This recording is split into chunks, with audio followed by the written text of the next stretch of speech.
Hello po, short tutorial tayo dito sa sa cup pag hindi po nagdi-dispense. So pagka kasi yung cup natin, nakikita nyo po yan. Pag yan sumabit or nakaangat, ganyan po yung mangyayari dyan. Tumutunog po yan. Yan, tumutunog po yan. Tumutunog. So meaning to say, wala nang cup. So ang possible na problema dyan, pag ganyan, pag wala nang cup, ma-detect niya po na yan. So ang posibilidad na problema diyan kaya ayaw po mag-dispense, it's either wala na po talagang cup or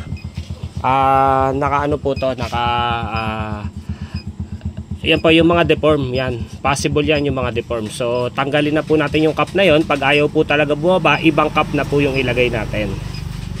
So kung paano po, ganyan lang po, refill lang po tayo. Refill. Yan. And then pwede tayo mag-try. Pindutin natin yung switch mode. And then nakalagay dito cup dispenser testing. So mapapansin nyo, yun po, bumaba po yung cup. So try uli natin kung okay po siya. Mode switch. And then cup dispense. Okay, ulit. Mode switch, cup dispense.